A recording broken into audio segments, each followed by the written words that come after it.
went out to California after the fire, which should have never happened if they would have let the water flow from the Pacific Northwest, which everybody's been telling them, including me. Now I just opened it up.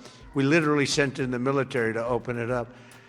But if they would have let, you wouldn't have had the fires, because you would have had a little thing called the old-fashioned way, water in the fire hydrants, as opposed to empty fire hydrants. You would have had water, and most of the houses had the sprinklers on top. No, there was no water in their sprinkler in their living room. All those fires wouldn't have started. But they did start, and I will say that Lee, the most difficult permit was Lee. I went there a couple of days after the fire, met so many people on the streets who were, in many cases, fairly wealthy people, some very rich people. Some of the best houses in California burned down.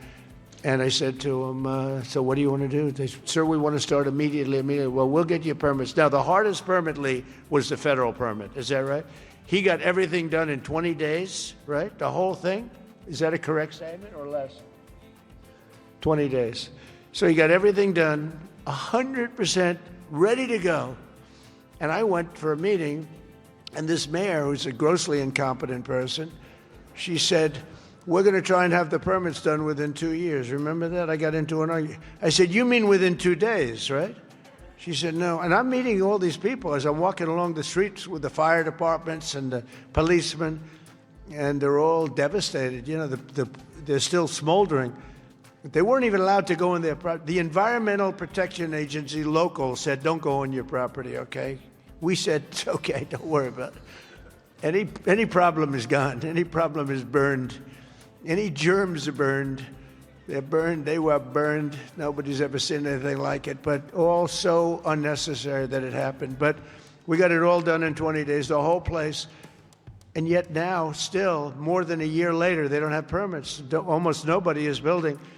So I haven't told this to Lee Zeldin yet, but I'm going to put you in charge of getting permits. I think we're going to override the local authorities, because they're never going to have it. And when I was told that there's a provision where you can override the local authority to get things done, because it's really, to me, it's a national emergency. What they've done to these people is horrible. It's just horrible. And they'll still vote Democrat. Can you believe it? After all, it's just, they get used to it. Although I must say we converted many. We'll probably convert a lot more. But I just want them to get into their houses. And I don't want a big section of the area built into low-income housing. They want to put low-income housing right smack in the middle of it. And that's not the American dream, you know? You didn't do that. And low-income housing is great. I built a lot of low-income housing, but you don't put it there. This is one of the richest neighborhoods in the world, and we're going to let those people. And I recommended strongly that everybody gets the approval, immediate approval, to build a house, and you give them a 10% bonus so they can build a house 10% larger than they had before, if they want, for all the suffering they've been caused. So they can build a little bit bigger house. So Lee, if you want, will you accept the job? He's under a lot of stress. Okay, all right? Override those people. Those people are incompetent. Between the mayor and the governor, they're incompetent. They'll never get approved. They'll never get approved. So do whatever you can, Lee. There's a provision that you're allowed to do it, and I'll sign it in 2 seconds, frankly.